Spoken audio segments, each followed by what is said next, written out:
ఇంకోటి ఒక solid example మీకు చెప్పాలి, అదేంటంటే థీమ్స్ అనేవి రిపీట్ అవుతున్నాయి.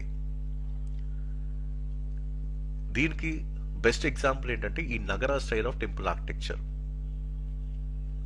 ఇది 1986లో మీకు క్వశ్చన్ వచ్చింది యూపీఎస్సీలో.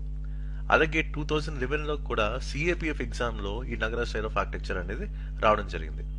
అలాగే సివిల్ సర్వీసెస్ 2012లో కూడా నగర ద్రవిడ వేసరా మీద మనకు క్వశ్చన్ వచ్చింది.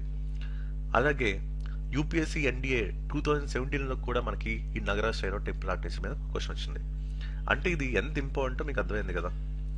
సో మేబీ రేపటి రోజు క్వశ్చన్ రావడానికి కూడా అవకాశాలు ఉన్నాయి.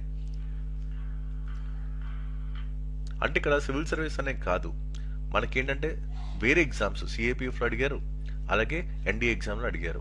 అంటే దీన్ని బట్టి మీకు అర్థమైంది ఏంటి, సివిల్ సర్వీస్ అనే కాదు, మిగతా పేపర్స్ కూడా చూడండి.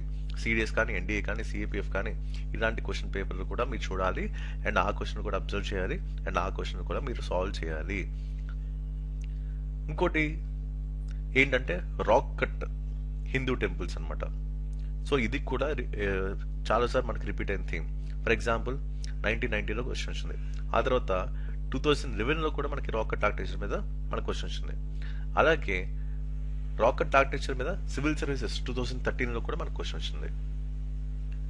అంటే ఇక్కడ మీరు అర్థం చేసుకోవచ్చు. ఫర్ ఎగ్జాంపుల్ ఈపీఎఫ్లో కూడా మనకి బింబెట్కా మీద రెండు క్వశ్చన్లు అయితే రావడం జరిగింది.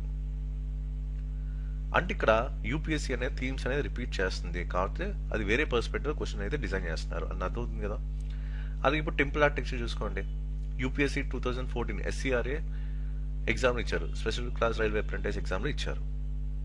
ఆ తర్వాత మనకి గుప్తా ఆర్కిటెక్చర్ మీద మనకి టెంపుల్ బేస్ క్వశ్చన్ కనిపించింది, అది ఇందా మనం డిస్కస్ చేసాం. అలాగే 2007లో కూడా మనకి నార్త్ ఇండియన్ టెంపుల్ ఆర్కిటెక్చర్ మీద క్వశ్చన్ వచ్చింది.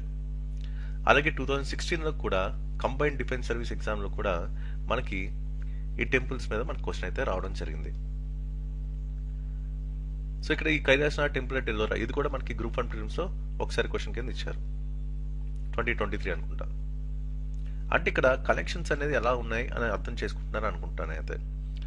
అలాగే ఇప్పుడు వేరే పర్స్పెక్టివ్ చూసుకుంటే తుగ్లక్ పీరియడ్ తరగతి ఆర్కిటెక్చర్ మీద క్వశ్చన్ ఉంది, వాటి తరగతి ఫీచర్స్ మీద అడిగారు. అలాగే బాహ్మని ఆర్కిటెక్చర్ మీద మనకి క్వశ్చన్ ఉంది. అలాగే కేవ్ ఆర్కిటెక్చర్ మీద కూడా మనకు క్వశ్చన్స్ అయితే ఉన్నాయి. ఇలాగా మనకి ఏంటంటే ఈ ఆర్కిటెక్చర్ బేస్ క్వశ్చన్స్ అనేది డిఫరెంట్ టైం పీరియడ్లో ఇంటర్వెల్స్లో మనకు కనిపించాయి. కాబట్టి రేపటి రోజు యూపీఎస్సీ ఎగ్జామ్స్లో కూడా మనం ఈ థీమ్ మీద క్వశ్చన్ అయితే ఎక్స్పెక్ట్ చేయొచ్చు.